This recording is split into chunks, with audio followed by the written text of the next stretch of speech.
पंजाब केसरी में आप सबका स्वागत है। मैं हूं चंद्रशेखर धरनी।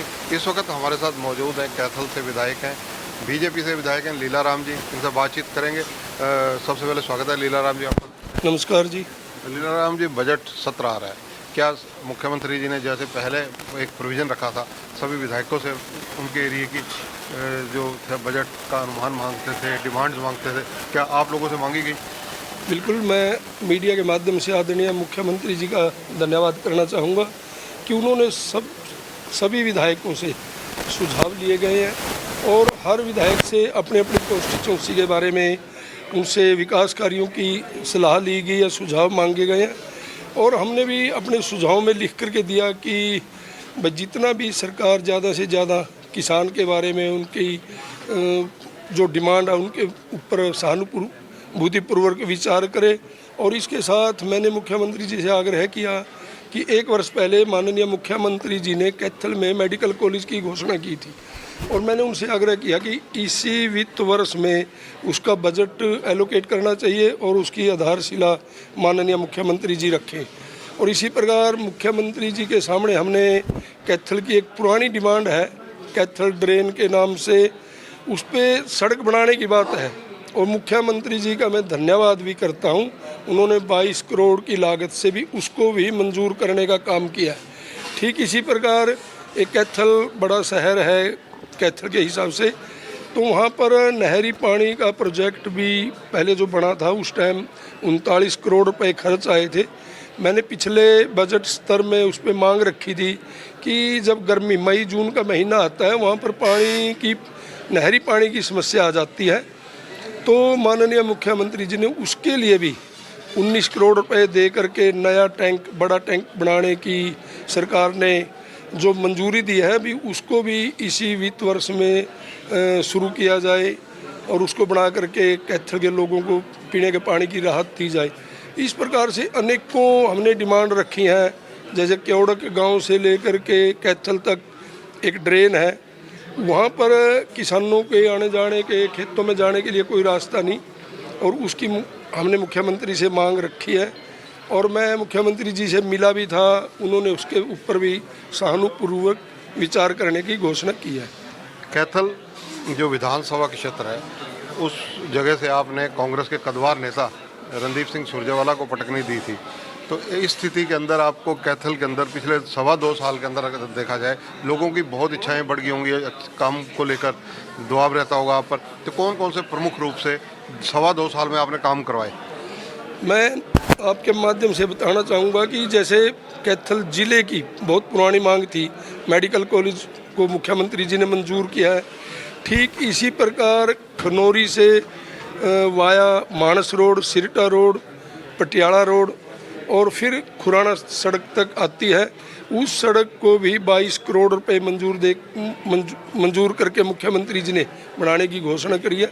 और ठीक एक पुरानी डिमांड थी हमारी, क्योंकि कैथल में ये बड़ा अम्बाड़ा से हिसार नेशनल हाईवे बना है, बट बीच में 10 किलोमीटर का टुकड़ा ऐसा था जो अभी भी उससे अलग था। मैंने मुख्यमंत्री जी के सामने जब वो बात रखी तो उन्होंने 22 करोड़ रुपए दे करके उसका मार्च अप्रैल में काम पूरा हो जाएगा। युद्ध स्तर पर उस पर काम चला हुआ है। ठीक इसी प्रकार कैथल शहर के अंदर पानी की निकासी के लिए, गंदे पानी की निकासी के लिए काफ़ी बड़े बड़े युद्ध स्तर पर काम हुआ उस पर। और जैसे हमने जब मुख्यमंत्री जी से एक बात कही मैंने कि मुख्यमंत्री महोदय अभी भी सैकड़ों गलियां शहर में कच्ची हैं, तो अभी 1 वीक पहले ही मुख्यमंत्री जी ने उसके लिए 15 करोड़ रुपए दिए हैं।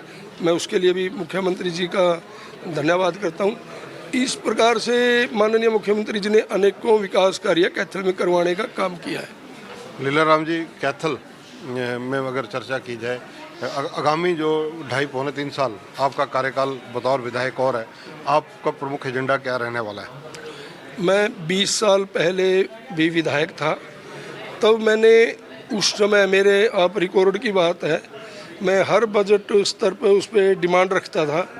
जैसे मेरे गांव उझाना से कुलतारण की सड़क बनी नहीं थी, जैसे बड़ा गांव है सांगण गांव से गुणा गांव की सड़क, दीवाल गांव से धुंधरेड़ी की सड़क, जसवंती गांव से ढोर की सड़क, और बड़ा गांव है एक, और मानस गांव से गढ़ी तक की सड़क, ये मेरी पुरानी बहुत 20 साल पुरानी मांग थी।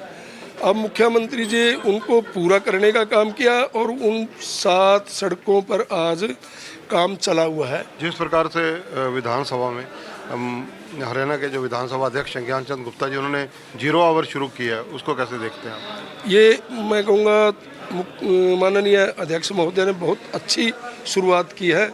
इसमें चाहे नए विधायक हैं पुराने विधायक हैं, उनको अपनी बात कहने का मौका मिलता है, और जो नए विधायक हैं उनके लिए मैं कहूँगा एक बहुत बढ़िया प्लेटफार्म भी है। वो बोल सकते हैं, वो अपनी बात रख सकते हैं, उनके जो मन में कोई दिमाग में कोई शंका होती है वो निकलती है उनको। ये एक विधायक के लिए और विशेषकर नए विधायकों के लिए बहुत बढ़िया प्लेटफार्म और बहुत अच्छी शुरुआत है। मैं आपके माध्यम से माननीय अध्यक्ष जी का, उपाध्यक्ष जी का धन्यवाद करता हूँ। बजट सत्र में कांग्रेस के, क्योंकि विपक्षी दल है तो तेवर तो रहेंगे विरोध के, तो उससे निपटने के लिए आप लोगों की क्या तैयारी है? कांग्रेस का तो अगर जिक्र ना करें तो अच्छा है, क्योंकि आपने देखो, आप मीडिया वाले ही हर रोज़ बताते हैं, ये चुनाव चला हुआ है विधानसभाओं का, चाहे उत्तर प्रदेश का है, चाहे पंजाब का है, चाहे उत्तराखंड का है, और आप देख रहे हैं कि क्या स्थिति है कांग्रेस की। हर रोज़ सर्वे आते हैं। उत्तर प्रदेश जैसे राज्य के अंदर भी आप मीडिया वाले भाई ही बताते हैं, क्योंकि आपके पास छोटी बड़ी सभी खबर होती हैं। 2 से 5, कोई 2 से 7 सीट देता है। और जहाँ तक हरियाणा में कांग्रेस नाम की कोई चीज़ नहीं है, ख़त्म हो चुकी है कांग्रेस। उनके पास कहने के लिए, लोगों में जाने के लिए कोई एजेंडा तो है नहीं, परंतु सरकार और भारतीय जनता पार्टी पूरे तौर पर तैयार है। मैं पुनः बात करना चाहूँगा कि मेरे को नहीं लगता वो कुछ विधानसभा में कह पाएंगे कि पिछले 2 साल के भी सेशन आपने देखे हैं, वो बिल्कुल शांति प्रिय ढंग से निकले। हम तो पहले 20 साल में दोबारा से कहता हूँ, जब विधायक था, जब सेशन में बड़ी डिबेट होती थी, पार्टियों की नोक झोंक होती थी, दूसरी पार्टियों के लोग तैयारी करके आते थे। मैंने वो दौर भी देखा है। कृष्णपाल गुर्जर जी जब बीजेपी के विधायक थे और सरकार का आपस में समर्थन भी था, परंतु लोगों को इतने मुद्दे लेकर के आते थे वो, और सरकार को घेरने का काम करते थे। वो बातें, वो दिन हमारे को आज तक भी याद हैं। परंतु अब तो मेरे को नहीं लगता कि कोई अभय सिंह चौटाला तो कोई इशू उठा देते हैं, नहीं, कांग्रेस वाला तो कोई बोलता भी नहीं। यानी आपका कहना है कि कांग्रेस को होमवर्क करके आना चाहिए, जैसा कि आपने 20 साल पुराना बताया कि हर चीज़ की रिसर्च कर कर विधायक आते थे। हमें अपना ये पुराने तजर्बे के आधार पर कहता हूँ, जब भी कोई भी इशू आता है, कांग्रेस का बड़ा से बड़ा नेता भी कोई उस पर डिबेट नहीं कर पाता, वो किसी प्रकार की भी तैयारी करके नहीं आता। और मैंने आपके सामने ये भी रख दी कि पुराने 20 साल का दौर भी हमें याद आ जाता है कि तब कितनी नोक झोंक होती थी, कितनी डिबेट होती थी, कितनी बहस होती थी, और वो सरकार को समर्थन होते हुए भी कृष्णपाल जी थे और कर्ण दलाल जी थे, उस टाइम वो मुद्दों को उठाया करते थे। धन्यवाद। तो ये हैं लीलाराम जी, कैथल से विधायक हैं। देखिए बजट सत्र आने वाला और इनकी क्या तैयारी है, इन्होंने क्या डिमांड्स रखनी है, उन बातों पर हमारे से खुलकर चर्चा की। पंजाब केसरी के दर्शकों से एक्सक्लूसिवली उन्होंने अपनी बातें शेयर की, और इसके अलावा जो सत्र हैं विधानसभा के, उनमें हेल्दी डिबेट्स होनी चाहिए, ऐसा इनका मानना है। अपने पुराने 20 साल पुराने, क्योंकि ये पहले विधायक रहे, उन चीज़ों का इन्होंने जाहिर किया और कहा कि आज की डेट में इन चीज़ों की कमी नज़र आ रही है। कैमरामैन संजय सिंह के साथ चंद्रशेखर धरनी, पंजाब केसरी टीवी, चंडीगढ़। हमसे जुड़े रहने के लिए हमारे YouTube चैनल को सब्सक्राइब करें और नई वीडियो की नोटिफिकेशन के लिए बेल आइकॉन को दबाएं। अगर आप ये वीडियो Facebook पर देख रहे हैं तो लाइक जरूर करें और ज्यादा से ज्यादा शेयर करें। धन्यवाद।